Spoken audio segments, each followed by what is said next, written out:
appreciate you taking the time out. No worries. I appreciate you being very flexible this morning. It's I'm really annoyed because I had this moment where I did the exact same thing I did with you, where for some reason I thought 5 p.m.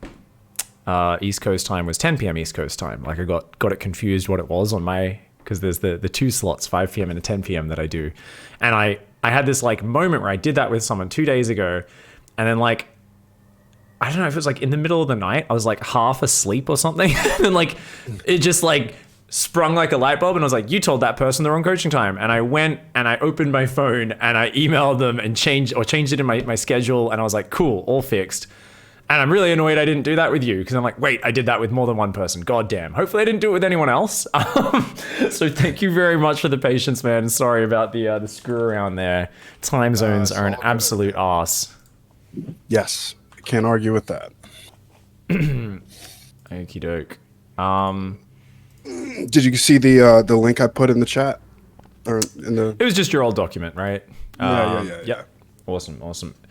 We don't actually have your info at the very top of this one. What happened to that? Or is this isn't that old that we didn't have the info? It must have got pushed down somewhere. Let me copy paste it up. Because we like to have your MMR and everything. There we go. I'm going to copy paste that to the very top from way further. Let me go. For those people who are watching coaching for the first time, we have a Google Drive document. Try to keep it private unless the person is like super wanting to share everything. So we don't want to give away people's emails and stuff, but we're going to kind of vocalize what we're talking about anyway, so you will still get a lot of nice stuff out of it. So there we go. That's not your current MMR, is it, Rain Man? Update that right now.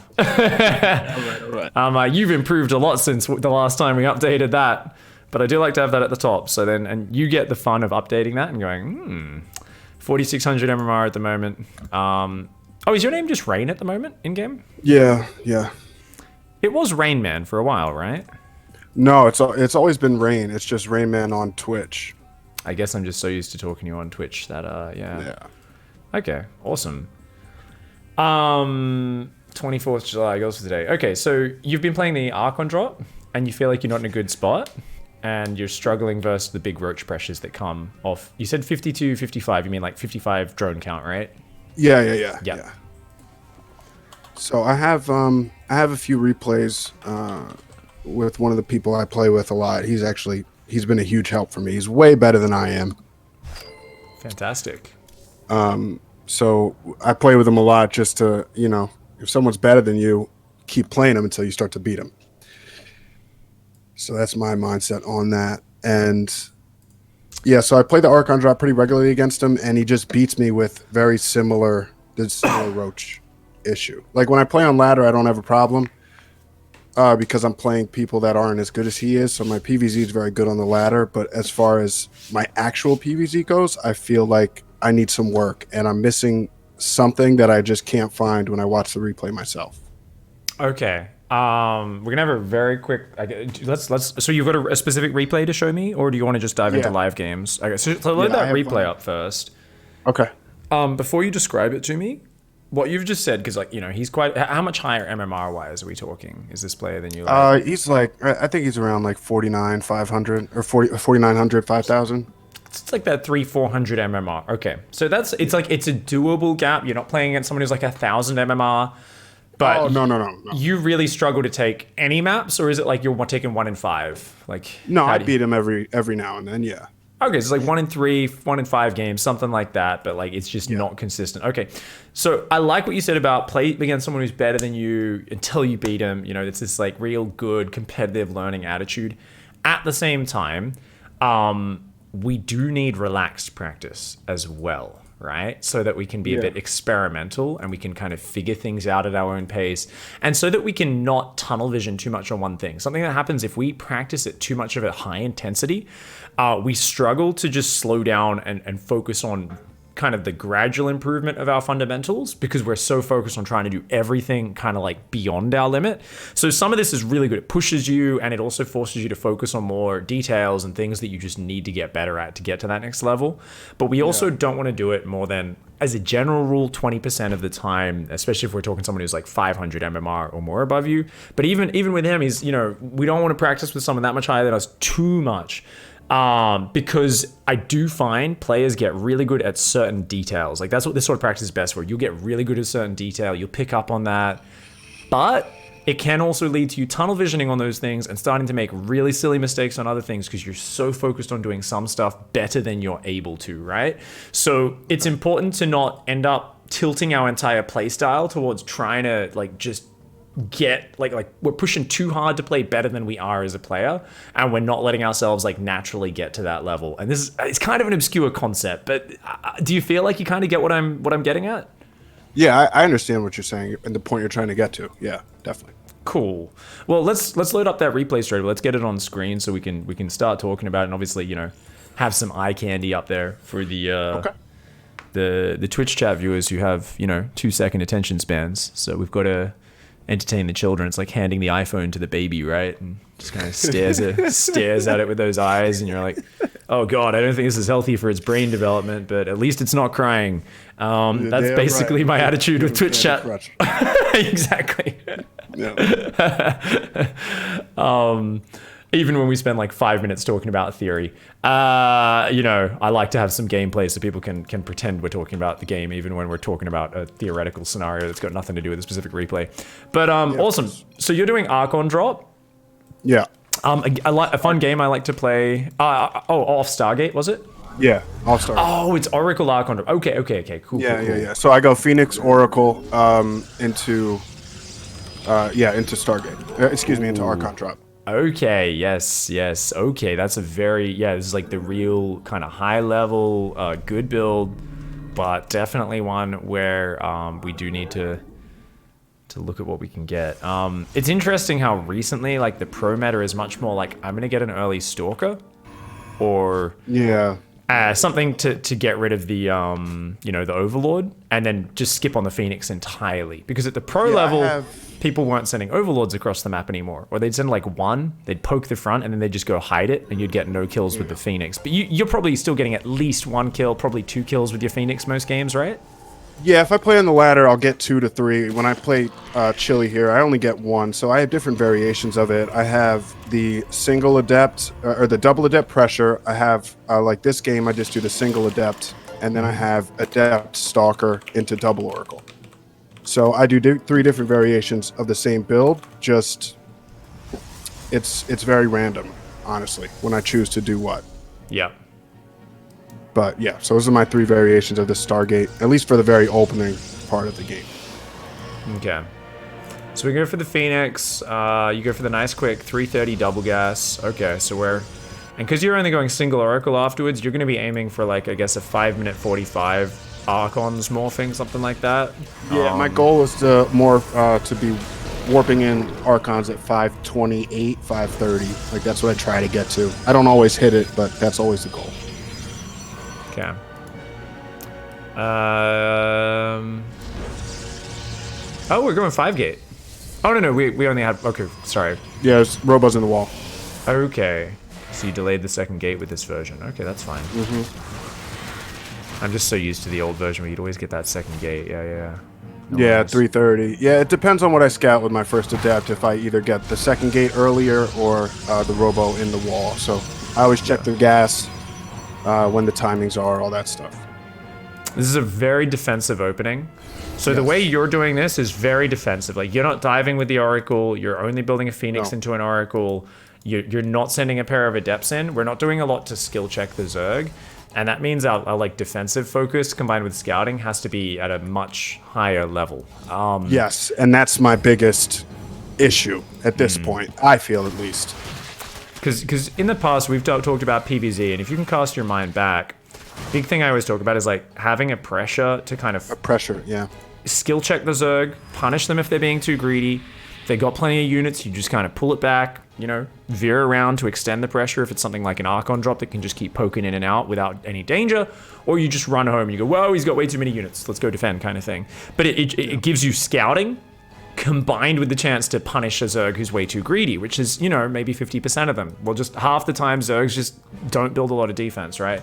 So like right now, we're looking at a Zerg player who has a couple queens, 57 drones, and then he's like, I'm gonna build 5 roaches, and then I'm gonna go back into drones. It's Yeah. just very typical, Zerg player is very greedy, and especially, so there's something here as well. You're at the player where we can talk, you're at the level as a player where we can talk about this a bit more, and it's quite important, and that is, he's getting used to you as a Zerg player. You guys are playing a lot of customs, and you need to play the player. You cannot just play, if you're going to play a player like this, he's going to metagame you. It's natural, even without knowing it. He's going to say, okay, I know this build, he's doing this, and then he's doing this. And that's where working some small variations into the play can be like massive for you, okay? Like little things to take advantage of the fact that he's defending with the bare minimum. Like look at this. Even here, the guy was very nice Archon drop. So you've scared him. So he's gone and built 10 roaches. Wow, and he's gone straight back to drone. He's still being Real's not a lot of respect for this. What's his scouting? Has he scouted after that early game? Not really. No, because he knows what I'm going to do for the most part. So that's why the mind game here is like I have the second prism that's going to go and put pressure on him just because we play a lot. But yeah. But even then, you've only got 6 gates, right? So it's like, yeah, you can do some nice stuff here, but he's definitely, like, we're going up to a 7th gate. We're starting Immortal production. But let's take a look at how this unfolds, I guess, first of all. That'll be really good. So, okay.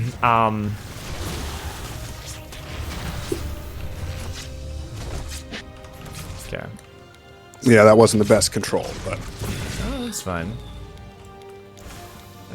Definitely always nice to keep that Phoenix for later, but... Yeah. Oh, yeah, so I thought I had it on a hotkey and I didn't, so... We're dilly-dallying at this point. So we're not investing in double Robo Immortal. We are finally starting Storm, but we're not investing in that many Sentries, not that many Immortals. We're kind of just chilling with these Archons, and this second Prism hasn't done anything yet. And now he's massing roaches and coming across the map. So I feel like we didn't have a clear direction with what we were doing here, right? I was like, oh, cool. You're going to go back in on the north, and you're either going to drop the 4th, or if there's no drones, you're going to go straight to the 3rd with that. And at the same time, I imagined what you were going to do was run some Zealots across the map down here, because you had a few Zealots warped in, and run them into the natural, and the Prism was going to fly in the main, and you're going to do a full 6-7 Zealot warp in there. That's what it looked like I thought you were going to go for, because that's what you were kind of committing to with going for a pretty good gate count and not really rushing up to like second Robo and Storm and all that sort of stuff. But then you kind of just pulled the Archons back. This Prism's just kind of warped in 2 Zealots, and then it's just chilled. And if we'd gone for that right now, even if his roaches weren't so far out of the map, I reckon you'd kill a lot of stuff, and you'd be able to go for like the second Robo and warp it in the High Templar, get an energy for Storm behind it, and it would be like really good for you, right? I think it would be a pretty good move if we did some sort of multi-prong pressure like that at the moment. But I think especially if we invest in a second Prism, and then we just kind of chill at home, it does get pretty nasty, right? Because the Prism, having one for offense and one for the micro with our army, like technically that's amazing if we're Zest, and we can use them both real perfectly, but we're often not going to be able to use both at once. Like right now, the fact that we don't have those Zealots in his main base, it's a huge missed opportunity, right? Yeah, and we should have been in like 30, 40 seconds earlier. Yeah. And we've gone way out on the map with this army, which is not a scary army, and you only had 2 sentries. If you got a lot of force field energy, you can always kind of risk that a little bit. But we went way out, and he's kind of stopped droning at 61. Maybe we saw the 4th and assumed he was going to drone that. And then, yeah, we didn't unload the Zealots in the main either. They're still sitting in that Prism. And gets a bit unfortunate. Not the smoothest. So, the problem here, I think, definitely we're playing a very defensive build. So we need, okay. First of all, we need to be more decisive with what the hell we're doing, right? Sometimes we get so set in our game plan and our opponents start countering it, and then we start getting a bit iffy with what we're committing to. And I felt like the second Prism and what I was talking about with like, oh, you're going to hit a 3-pronged pressure and then you didn't go for it. I felt like that's where it felt a little vague, right? And I think maybe that's because your plans haven't been working, and when you stick to your plan, Chili crushes you because he knows your plan, right? So I think we need to like start thinking a little bit. We need to like put our brains together and be like, wait, what can we do to screw this greedy Zerg, man? And that's going to start with small changes. So what's your most standard plan? First thing, so we need small harass variations is going to be really big. Okay, that's going to be real nice. And then very tight, decisive follow-ups. hopefully more than one variation. More than one variation, you know, quite different Zerg responses needed, right? So we want to do stuff that's going to require him to do different things. So first things first, let's say, okay, it's like, what's your most favorite, whether it could be aggressive, it doesn't have to be, I'm going to call it vanilla because it's something you just want to default to, whether on the ladder or in a custom game. Do we go 8-gate charge at Archon and like go for a really aggressive pressure off this? Or do we always like to go just kind of like, we just poke around with the Archons, get the Robo, get the Storm, and like kind of go for the Mortal Storm behind it? Like, what's your favorite follow-up to the Archon drop around this 6-minute mark? So what I tend to do is, it all depends on what I see with the Archon drop. So I don't do it this game. This was the first game we had played for the day. But what I like to do is, if I see more than like 6 to 8 roaches, I'm going to drop the second Robo and have double Robo Immortal. And I'll push out on the map to do pressure and get Storm and a 4th base behind it if the Zerg is playing macro with my scouting. If I don't see a macro where I see a lot of roaches coming, no drones on the 4th base, I'll just play defensively and defend and then go kill them after the fact. Either have a prism on the map, a second prism, or just do zealot run-bys as they're trying to pressure and break me. All right, let's slow down and look at those details a little bit more, because those sound like some solid ideas, but let's take a look at them. So you said if they build more than 6 to 8 roaches. So most of your games, Zergs are opening roaches, I would imagine, at the moment, right? Yeah. There are some games where they try to go up to Hydras, offling Bane. We can think of that as a variation. So this can be kind of our baseline in the current meta, right? So more than 6 to 8 roaches, aka this is just our baseline, right? So your baseline is, you said if they go more than 6 to 8 roaches, double Robo while you're doing some pressure or something. Say it again.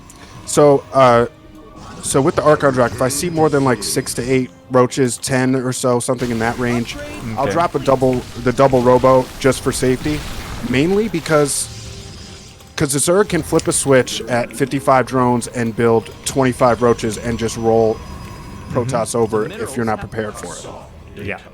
So I always want to be prepared for that, because I enjoy the defensive macro style. So I want to have the double Robo, so I have the enough Immortals to defend. Excuse me. And eventually, I will keep trying to scout and be on top of if they're droning, if they're going to push me, or if I'm going to have a window to push them before Hive. And so the key scouting tell was drones on the 4th, right? Obviously there's some other stuff, but we'll use that. And obviously it's like, well, if you see no gases on the 3rd, and that's kind of lightly saturated, that's a tell as well. We'll say, okay, so, or maybe like, yeah, okay, so let's say not many drones on 3rd. Not many drones on 3rd.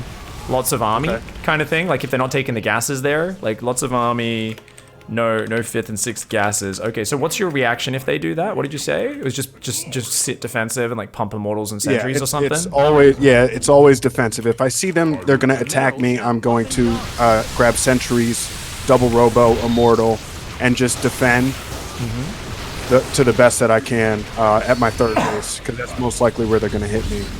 It's also map dependent too, where you're going to defend, but most of the time it's at the 3rd. And defend, get into Storm, and kill them before Hive. That's if they're aggressive. So, and that's probably our general plan, is always to hit a pre-Hive timing, right? Yes, for sure. That's where we're always going to try and converge back to wherever the game's gone. We're kind of building up, defending, adding economy, adding tech, adding upgrades, and then at some point, we're making sure we leverage all that shit we've built towards before the ultimate, flying anti-ground unit comes out. Because things get very awkward. Even though Tempest can counter that, things can get very dicey. It's much harder to... It's not as simple an equation of, I've got 10 Immortals, 14 Storms banked up, a bunch of Archons. Like that army versus a pure ground Zerg army, that's much more comfortable for us, right? So, okay, I like this as our kind of finishing point as a general thing, rather macro-oriented. That's your finishing point. We've got our win condition, right? And obviously, that pre-Hive timing is often happening in the midst of zealot backstabs and all sorts of other things, and it's all flexible based on the nature of the game, but we've got that kind of that goal. Okay, so you've mentioned here, like, okay, if they're being aggressive, we're going to do that. In general, we're usually going for the second Robo. Most people are building more than a handful of roaches, right? Yeah, I tend to do second Robo a lot. Yeah. When does the second Robo go down? Ideally, the second Robo goes down after my Archon drop hits. So it's probably like 6:30 is when I ideally want to drop the second robo. 7 minutes at the latest. Okay, so I think at this point we see a bunch of roaches. Yeah, it should be going down now. It should be, but I don't do it this game.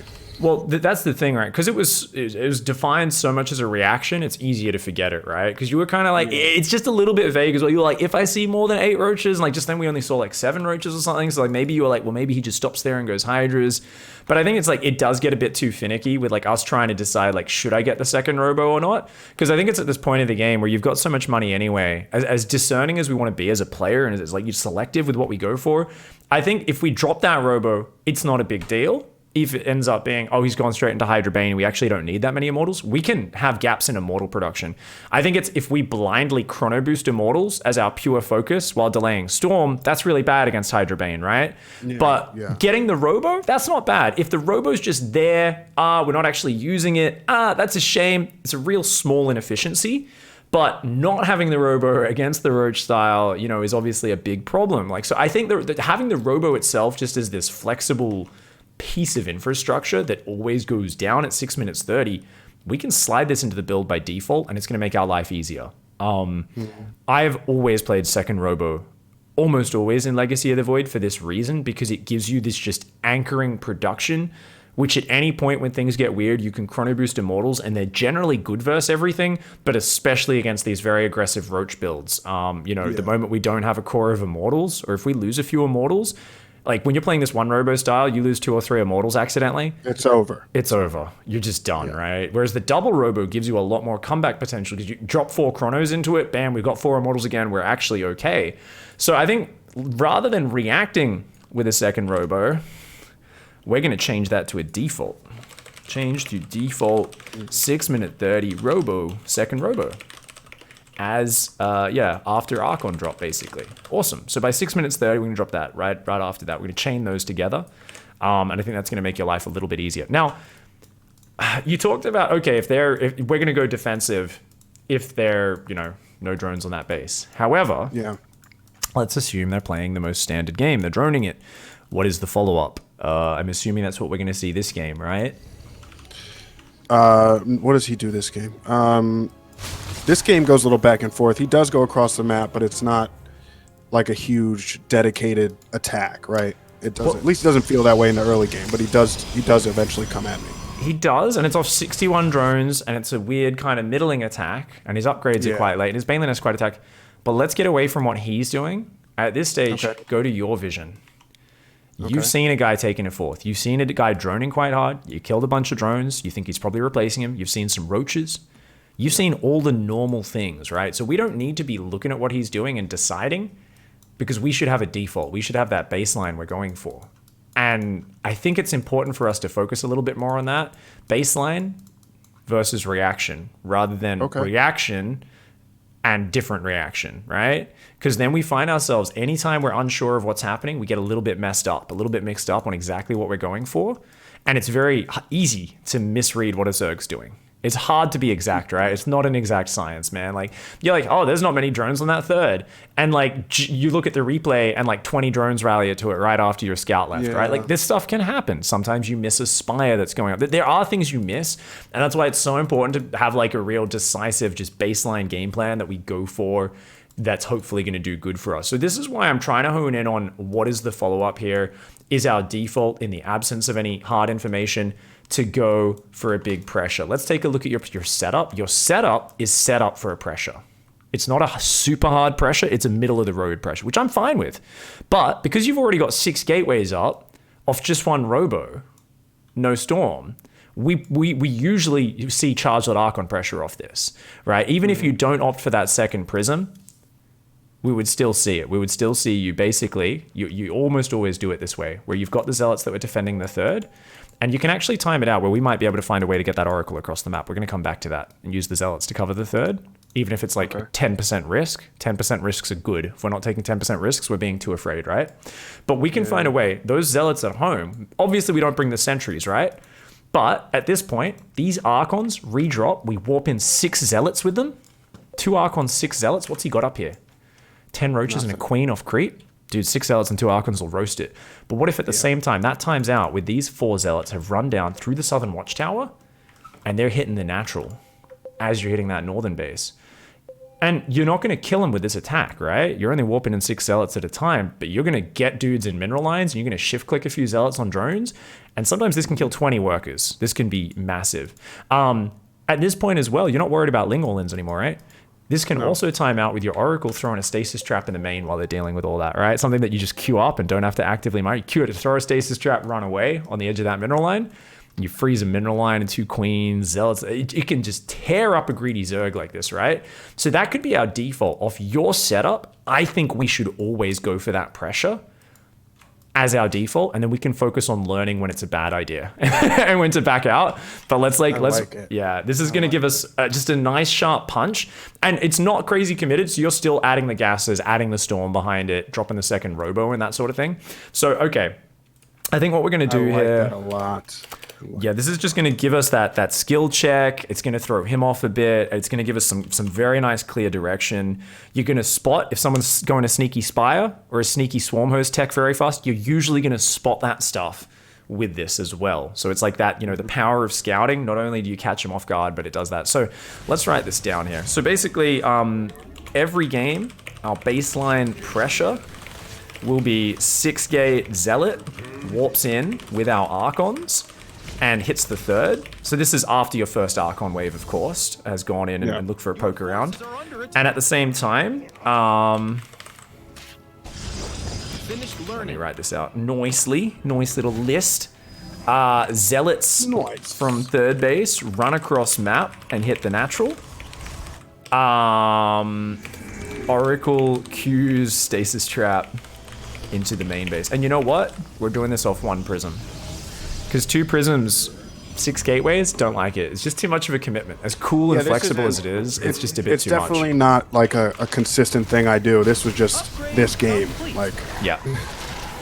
not consistent. And yeah, and it's like that's where we get a bit too intuitive, right? It's like that, I always say half-baked plans that we all go for when we're like, maybe this will work. We kind of do this thing, and it's like it's got a good idea, but it doesn't quite have the infrastructure and commitment behind it. So it's like, oh yeah, if we were going 8, 9 gateways, I would love you to just explode into a gigantic Zealot Archon attack and then drop a second Robo and Storm behind it. Only behind it, but you're hitting the main with Zealots Archons in the third, you're going, really big attack, which probably would have killed him in this game if you hit that tight timing. But, it won't always work. So we're gonna go for the 6-gate version. It's the real middle of the road pressure, but we're gonna time that out lovely to do a nice 3-pronged hit. So every game, that's going to be our baseline pressure. So this might mean your second robo is a tad later. Might be slightly later. I don't know exactly, right? But basically, so you're thinking, I just want to be clear. You're thinking Archon drop is standard. We keep doing everything up until that point. Yep. And then as we are continuing our macro, after I drop the forge in the next 2 gates. So once we're at 6 gates. I've already done my initial Archon pressure. We warp in at the warp prism as well as at home and send what we've warped in at our third base to the other side of the map and pressure with the Archon and bring the Oracle in from behind the main or just wherever I'm not hitting. Absolutely. Yep, and if you go to everyone's camera, so just to reiterate, so because remember, you warp in these Zealots naturally, usually earlier at your third, you'd have a few Zealots just chilling there for defense. Yeah. And we're gonna see in this game, you're gonna warp him in now, I guess. But yeah, basically at this point, it would be a full warp in on the top, whatever Zealots you got at home, running down through into the natural, and the Oracle going through into the main, just like that. Okay. Yeah. Yeah. I like that. I don't use the Oracle enough after the initial, so I like that. That's what too many of us fall into. We kind of, it's got to keep the third alive, We've all been traumatized by losing it to the big Ling Flood, right? So, speaking of which, okay, this is giving us a more clear punch that we're going to stick to as our baseline so we can focus in terms of veering off that with our reactions that are needed, okay? Awesome. Okay. Gives us a clear plan. We can do this. Oh, Twitch chat's great. Yeah, I taught Cyril everything he knows, guys. Absolutely. Oh man, if only. Everything he knows. There was a great meme where I taught Jadong everything he knows or something, and I never said anything. I didn't make a lot of jokes, so it wasn't very sarcastic on my stream back then. So there's like one guy started it as a joke, and so many people believed it and started telling other people on Reddit that I was like Jaedong's personal coach or something, and it was the funniest thing. I just took a few people who didn't get the joke, and they started spreading it, like not realizing it. I was like, this is the best joke ever. This is doing so much for my cred. I'm like, yeah, I coach Jaedong every day. He totally speaks English like really well. Like my Korean's great. Yeah, your street cred went way. Like, yeah, man, for sure. Okay, so small harass variations is what I want to come to now. Okay. So there's a big window to that 6-gate timing, and you're going to play your mate Chili, and he's going to get used to it, and he's going to build 25 roaches every game and position him to defend that pressure, right? How can we get a bit more momentum? How can we throw him off? How can we change things up? Step 1, double adept poke, right? So let's look at his vision, and let's like really tailor these to screwing with Chili, and we can do the same process for playing anyone. All right, okay, so this double adept poke, you're talking the initial first 2 adepts. So should I get 3 in the beginning of the game? Because with this opener, I only get 2. You can either do it at the very start, like we could go straight across the map with 2 adepts, but I'm actually thinking like a kind of after our third goes down. Okay. Going across the map now, basically. So if you look at what he's actually rebuilt 8 Zerglings, so he's being a good Zerg. Some Zergs won't do this. They're like, oh, I have no map vision, but I don't want Zerglings to fight, so I'm not going to rebuild them, and they just sit blind for the next 5 minutes. It's like crazy. Yeah. But yeah, basically these 2 adepts, like at this point, if you're keeping your Oracle defensive, you don't need the adepts and the Oracle to defend. Yeah, technically, if they Ling Flood, they can like overpower the Nexus, but they're going to lose a ton of stuff to just the Oracle, right? Likewise, you could argue, well, maybe we could be going in with the Oracle again and doing a bit of harassment and leave the Adepts to cover it, because they can cover it against, unless it's a real ton of Zerglings, if they're in the mineral line, you know, wedged in a gap, those Adepts can still really put up a very good fight, right? For sure. So I like the idea of leaving the Oracle, sending the Adepts across, and you could actually pair those up with this very first Archon drop. Right? Once again, like anytime we can hit with 2 places. So I would actually have, after clearing those Lings, I would have sent the Adepts down this way. You see where I'm signaling? Because Lings probably aren't going to see that. As long as you send them quick enough. So you would have sent them earlier. And then basically I queue them from where they are down here. I will give them a move command, shift, shade command. Shade command, okay. Then I'm microing my Archons, doop-de-doop, and I've timed it out so they hit at the exact same time. I glance down there as the shade finishes, and I just shift-click them on a bunch of drones, and that's it. I'm not going to micro it anymore. Don't want to put a lot of APM. Just going to shift-click a few drones to make sure they don't waste their time shooting a queen. And let's take a look at what your opponent's got at this stage of the game. Now, he built a few Zerglings, which is good, but he would not have seen those Adepts. So right now, your Archons are hitting. Imagine 2 Adepts are hitting his natural right now. Oh, it'd be huge. Huge. He's got nothing there. They'd kill at least 5 workers. They could kill 10 if he doesn't pull his drones. If he pulls all the drones, that's already a win. You'll still kill a handful. And the Archons did really good here as well. So just that. And sometimes I do that and I forget to focus fire the Adepts and they just die. So don't worry, it happens to everybody. But we'll get more consistent at it the more often we do it. So that's like a cool tiny little variation there where we can mix that in. So that's one variation that's popped into my head. And there's like 1,000 little cool things like this that you can come up with. And you can do that in some games, and then he starts adjusting to it, and you say, cool, I don't need to do that anymore. Yeah, then I can be super greedy behind it and get another advantage some other way. Yeah, and once you've got that Zerg in that space where he's just building more units by default, you've kind of, you know, forced a bit more respect, right? So these cute little small harass variations. First one here is finished learning. 2 Adepts hitting natural at same time as Archon drop. Oracle covers third base. Yeah. And we're gonna say there, just focus fire drones, and then micro just Archons. Yeah, so we can really take advantage of this. So, like a very common thing, because a lot of Zergs have, Protoss have this problem where they go, you know, Zerg players they just get ahead. For instance, people who open Archon drop first, they're often like, you know, well, okay, you know, the Zerg just gets an Overseer, has 10 roaches or 8 roaches, and then it's fine. And I was playing, and there was a week where, yeah, I couldn't get anything done with my Archon drop. And I almost did the thing where I'm going to change my build order. And then I said, wait, let's watch some replays. And I noticed every Zerg would build like 7 roaches plus their queens. They'd defend the first ETs. And then they'd just go to 70 workers. And I was like, oh, I should know. That's what I would do if I was the Zerg player. Yeah. I know it's 40 ETs and there's no other pressure than the Archons for a little while. Defend the pressure with the minimal and then go full defense. So what did I do? Can you guess what I did as the change up there? So you would do your standard DT, maybe you would go with a few adepts, or you would split your DTs in different areas, possibly? Yep. While morphing the Archons, I'd warp in another 40 Ts, and I would send them in, and I would snipe their lair. Because you know what? They wouldn't even build Spork Rollers, the greedy shitbags. They'd skip Ling Speed to get such a fast Overseer, and they'd build no other detection. And I'd be like, cool, okay, look at my Archons. And they'd be like, yeah, that's right, I've got my 6 roaches and Overseer 2 queens. And I'd get 1 DT in the natural, just start killing drones. And 3 would go in and kill their lair. And like, it would just be an absolute disaster for them. And I'm like, yeah, I don't normally like building another round of DTs because it delays my sentries, my scouting. You know, I'd like to be spending that money on more immortals and things at home and upgrades. Yeah. But I'm like, I can afford 40 Ts to completely ruin a greedy Zerg's build order. Yeah, of course. If you win the game, it's worth it. Exactly, right? So that's where flexibility comes in, right? It's like, and that's the constant battle, right? Because what have I just done? I have literally just said, you need to do the same thing more often. You need to be more confidently and almost stupidly committing to a certain predefined pressure. And then we've gone and said the other thing. We've said, at the same time, sometimes we need to just look at how our opponents are playing and mix some small variations and be a little bit fluid with what our goals are and be willing to change it based on the meta and how things are going. So there's this constant push and pull with our improvement. We want to be really defined, really organized in our play. And at the same time, we want to be willing to drop that shit we've put a ton of practice into and just change it a bit. We don't need to change everything, but we can just dismantle part of that. Say, no. Normally in the past, I didn't want to commit to this other thing. It's okay now. It's going to take advantage of this meta. It's going to do good. I need to change things up. This variation's not working. What are some small changes I can make? Same build order, opening, same skill set's going to help me out. Still, all that experience going to lead into getting good results.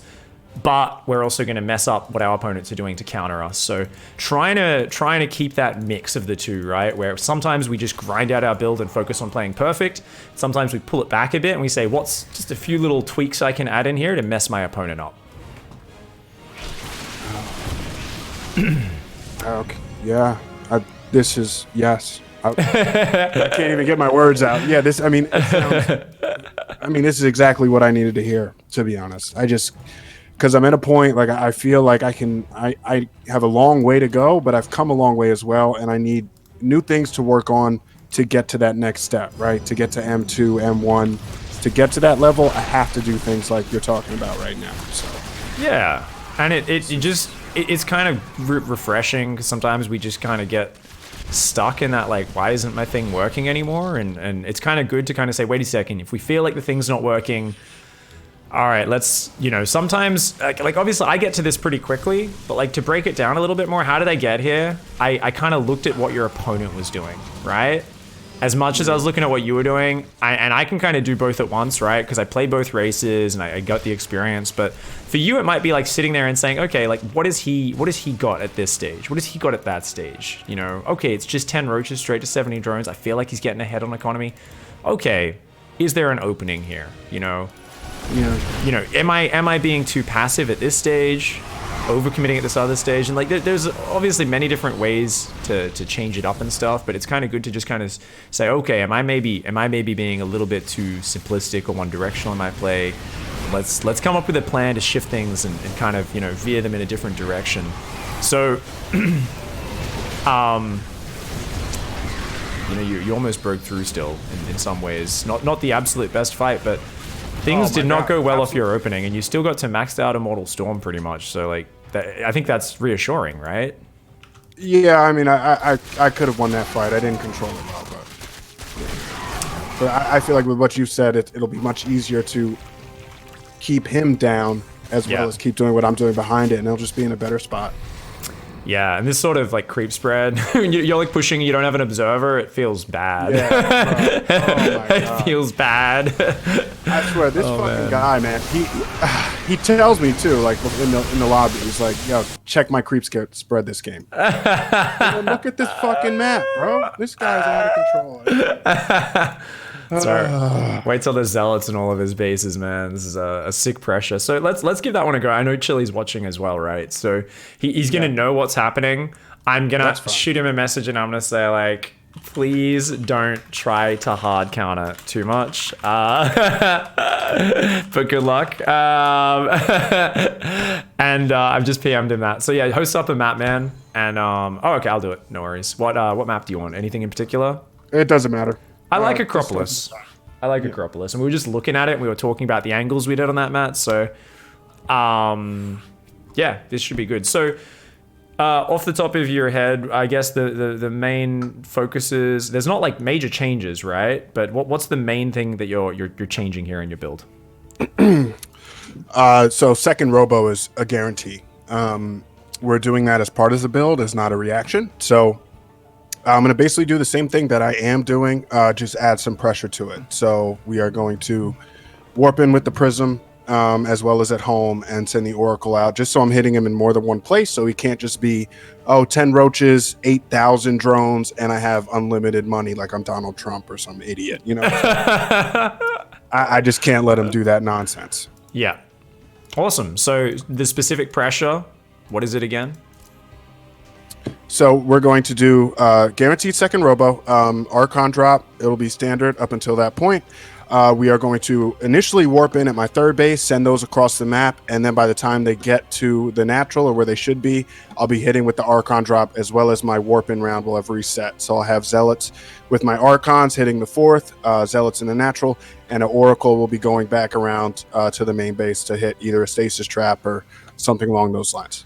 Fantastic. And the Oracle is really just like the little bonus, like, hey, let's try and be extra annoying. Icing on the cake, exactly, man. So if you forget to do the Oracle, don't worry about it. Personally, I always queue the stasis trap between the gas and the mineral line, right in that little nook, because a drone's never blocking it, right? There's never anything there that like, you know, if you try to queue up a stasis trap and there happens to be a drone or a queen move through that spot, it just doesn't go down and your unit, your Oracle just bugs out. So I like to just queue it in like a real conservative spot. Maybe it'll only get 4 or 5 drones. Queue it to do the stasis to run away, because that's the lowest priority part of that pressure, right? And once we get that pressure going, we're kind of exploding into the other stuff behind it, right? If we haven't got the money for the second robo yet, that's fine. We'll go second robo. Templar Archives is going to start Storm, and just getting all those lovely things like warping in sentries and stuff behind it that you normally go for. So it is going to shift your order and your rhythm up a little bit. I don't expect it to be cleanly executed or perfectly timed out this first time, but let's just see if we can get the order, see if we can get the feeling for it, and then we can obviously work on it incrementally. So good luck, have fun, man. Let's kick some ass. Thank you, sir.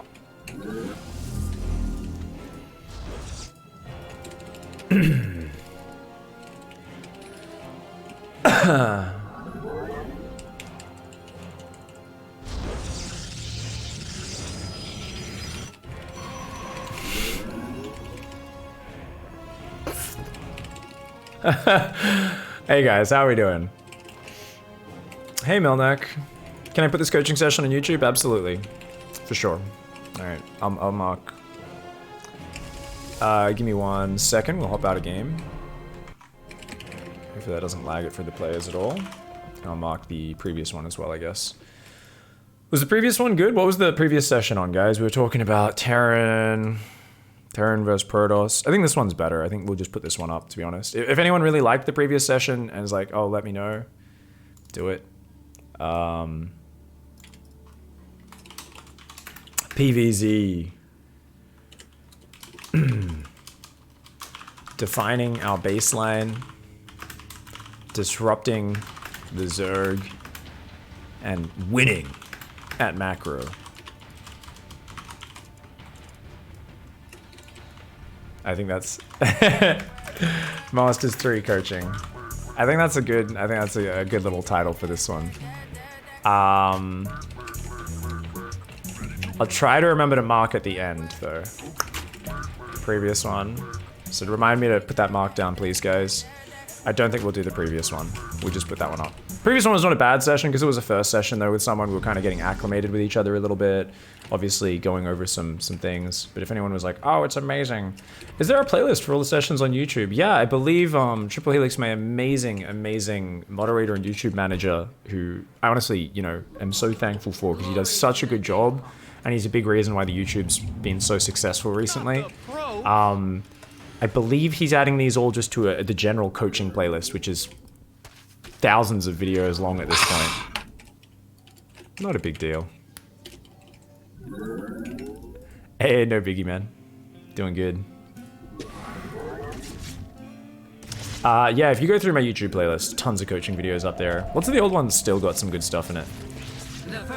What a great Discord. No, I never coached Cyril, Louis, sadly. As much as I wish I did, man. Hey, thanks, Fairfish. Appreciate the kind words, guys. No one, and the thing is, like, coaching is like anything else. It's something you can't just instantly be great at. I've coached at this point. They're attacking our cute little pro. It's probably the same as if I was a full-time coach for maybe a year or two over the years. Like many thousands of hours of coaching, probably 500 to 700 different students, maybe more than that. Maybe coming up on 1,000 students, actually. Probably about, I'd say about 750 students at this point, different people I've coached over the years. And I've become a lot better at it. I'm sure if I watched myself coaching in the early days, I would cringe. But yeah, just remember, it's just a skill, guys. So yeah, I see some people saying, oh, I'm gonna be coaching someone on this or an apprentice on this. Yeah, it's just important to not get too overly invested.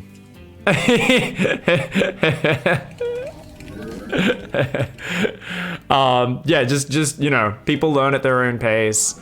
And remember, like most people, you need to actually let them do the thing, right? You can tell someone how to do something, but it usually won't really stick that much. It's always better to let them do it themselves and be very patient, and most importantly, encourage a discussion and make it so they feel comfortable asking questions, and you actually like encourage them to ask as many questions as possible and to be kind of using their own kind of hunger to learn. And I get some people just aren't interested and aren't hungry to learn. Well, you can't. It's not the cleanest I've ever done. You'll be fine. You can't make someone want to learn, but you know you can do well. You'd be surprised how well this will still time out. You're doing real good. Just focus on getting that attack down, building up as you normally would. I think you're actually doing pretty damn good. Keep it up. Supply block sucks, but he's okay.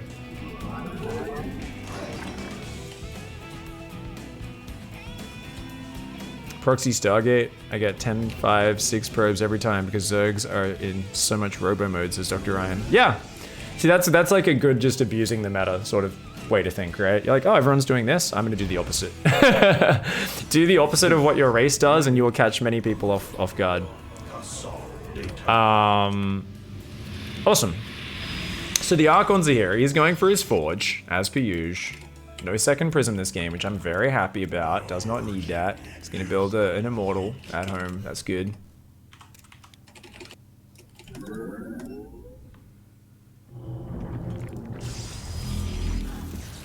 I was gonna tell him to build a pylon there, but no need, because his Nexus is gonna finish. That's gonna give him a ton of supply as well as that pylon that he just built. So just get out of there. That's too many queens. Ain't gonna do shit there. Cool.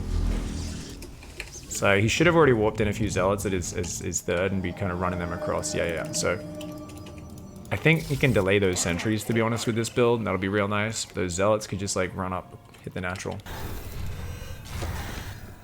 Let's see if we can figure this out. I think we've got time for another rep. Yes, we do. We've got time for one more rep, which is going to be necessary. Okay, he's rotating the way he's doing this. He's saying, I want to clear this creep. So he's going to send his zealots, I think, to the third. And he's going to warp in zealots up here with the Archon. Ooh, maybe not. We don't want to be hitting all from one side. I mean, we can. You can choose to do that. It can work. But, and the Oracle. Okay, so he's setting up here. I actually don't like the Oracle being so close to the base because I'd want to queue it from further away so I could do it kind of before I'm microing everything else. But there we go. He can do it. Come on. Let's go. Let's go, Rain Man. We meet our fate. Oh yeah, kill those queens. Get them. Research. Oracle got a stasis in the main. Zealots are running into the natural, which he should have clicked into the mineral line. He shouldn't have A-moved those guys. So that's an important point. Okay. Practice game. Oh, Always move command those zealots into the natural mineral line. The drones are the target. The enemy has Yeah.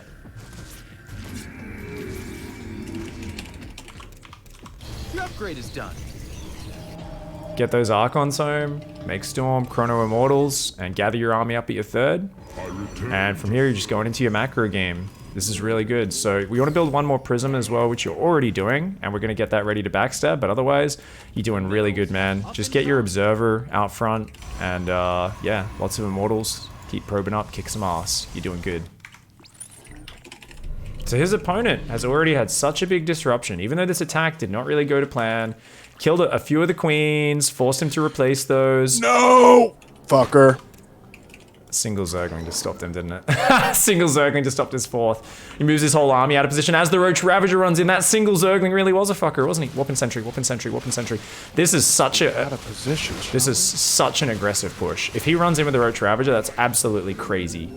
Yeah, like, he could get stomped. If Force Fields landed on that Roach Ravager, he'd be dead. So, I mean, this is still... This is awesome. This is still a scary Roach Ravager Bane.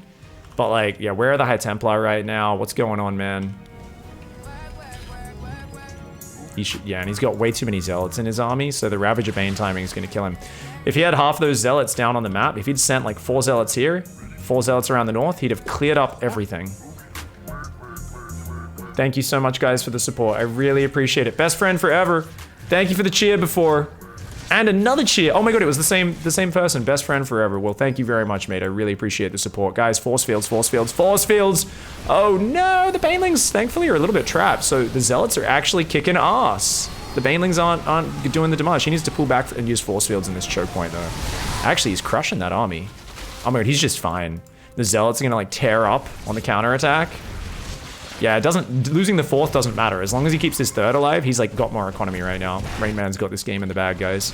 As long as he stays calm here and just keeps building Immortals and High Templar, and he's got High Templar. Unfortunately, I don't think he has them control grouped. Oh, he does. Oh, Rain's gotten so much better, man. I'm so happy right now. He's gotten so much better. And look at this, and he just keeps queuing the stasis trap. And look, he's kept 8 roaches in the main just to deal with these stasis traps because they're pissing him off so much. Even that, you're like, oh, but he shut it down. It's like, he's got 8 roaches in his main while Zealots are killing all of his bases, dudes. This is amazing. Rain's got this in the bag. Easiest fight of his life. Oh, ravaged. Ravaged, savage, brutalized. And this is with a supply block, a dodgy execution of the opening, guys. I'm so happy. Now, I'm not taking credit for that. But yeah, that's all. It is all Rain Man, but I'm very happy that the pressure worked out, guys. And these little desperate roach attacks coming into double Robo Immortal production.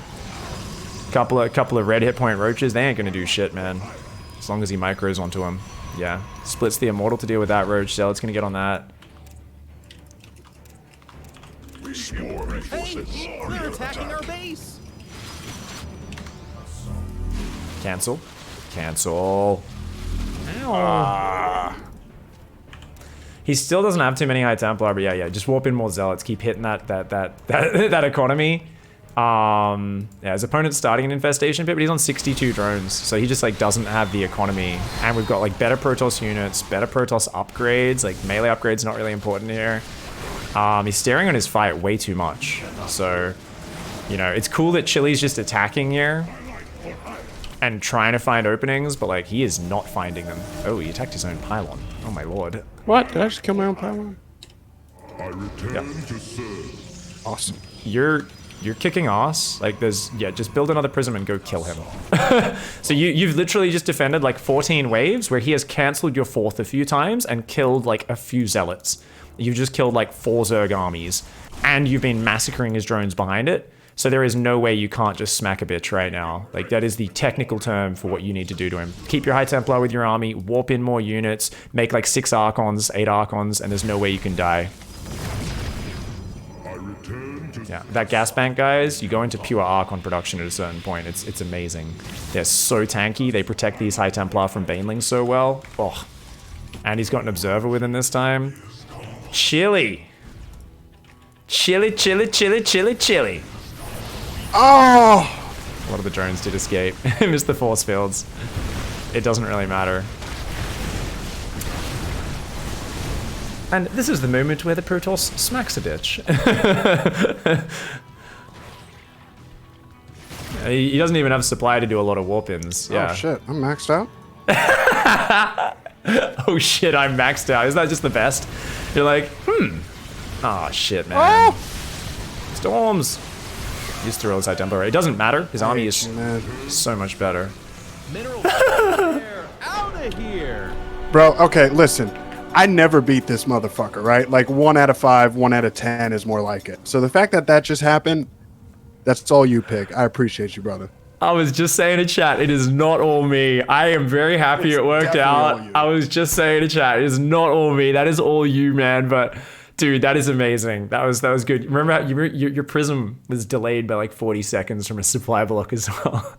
Yeah, that was painful. And you still crushed it, man, because you forced him to react in so many areas at once, right? And that's just hard for a Zerg to do. I tell you, man, it really disrupts their rhythm. You got a bunch of queens. Like, rewind that game or load up the replay if you haven't already, as we absorb kind of like the pressure. Like, and this is the game where, like, with a bit more practice, you could have sent these adepts across the map and done that, right? We could have done that. Yeah. Okay. Not just that.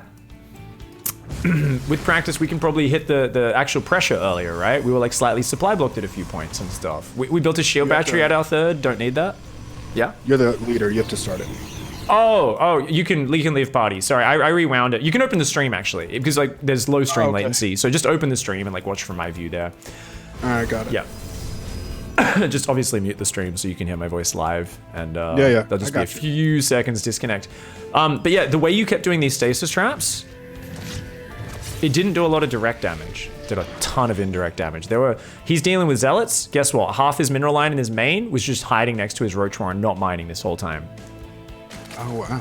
Later on, he put 8 roaches here, and I'm sure people go, yeah, he's killing his stasis traps. They're doing nothing. No, you were keeping 8 roaches in the main while your zealots were killing all the drones in his third and fourth. So the way you kept using this oracle with like a really low APM, just rhythmic, queue up a stasis, queue it back to safety.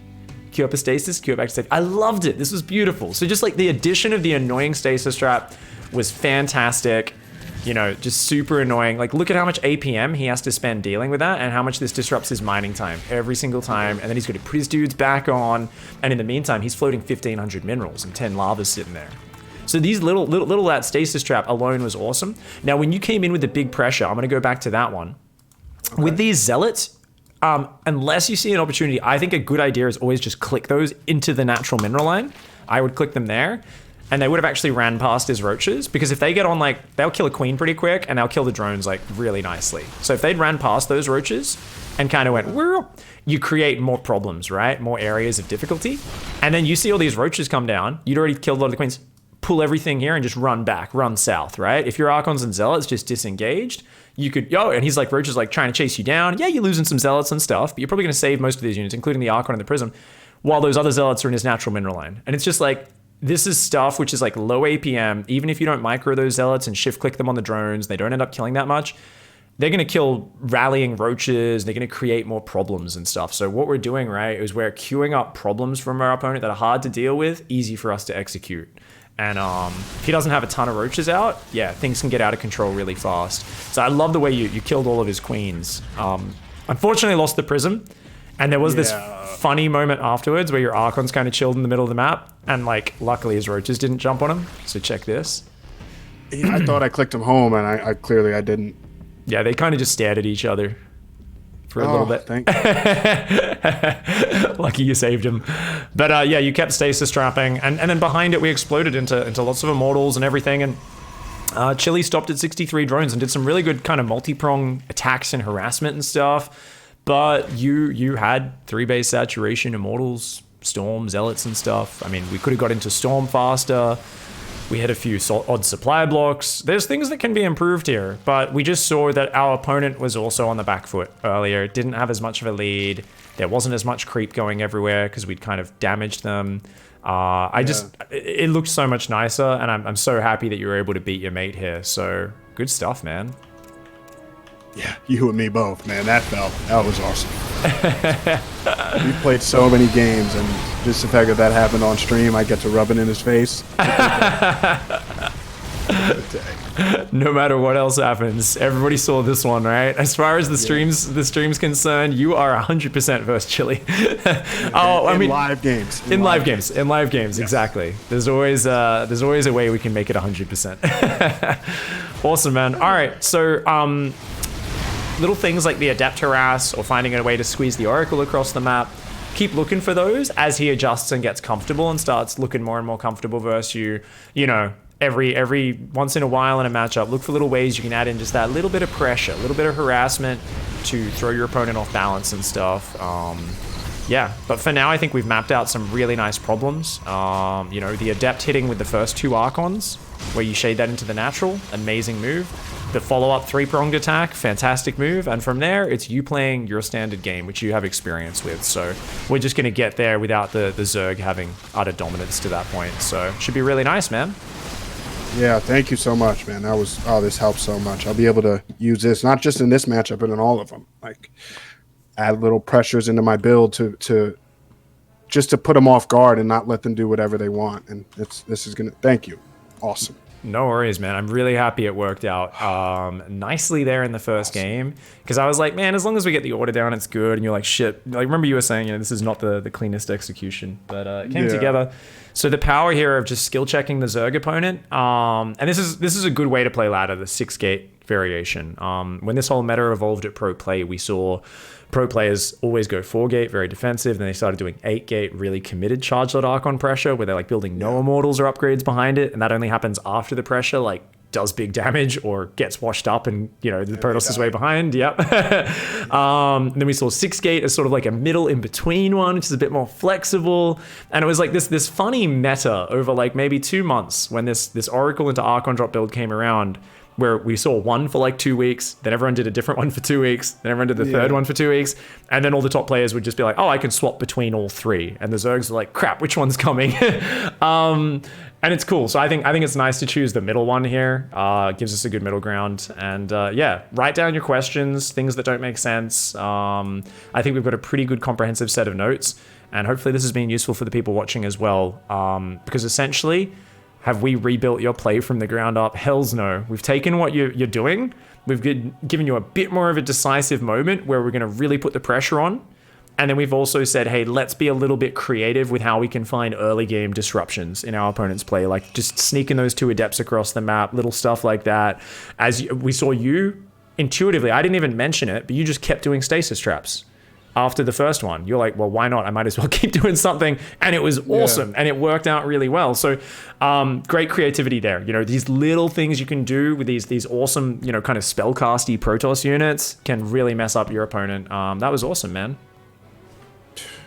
Thank you. I don't even know what to say, man. That was, it felt so much better. Like even though like his attacks were really good, and I felt like I was struggling to hold on to them. Normally it feels like he has more than that. So it's just everything from the early game stacked upon itself to where he wasn't as powerful as he has been in the past. And I had the double robo behind it, and I was just able to defend and, like you said, go kill him. Hells yeah. Good job, man. Yeah. Thank you. All right, keep it up. I want to see you dropping in chat the next few days, shooting on follow-up questions and letting me know how it's going. Hopefully it's just you going, I'm kicking ass, big, it's awesome. And I just get to feel good and I know it's going well. Maybe there's a few questions. So drop by chat and yeah, good luck in your practice, man. You know it, man. Thank you again. Have a good night, brother. You too.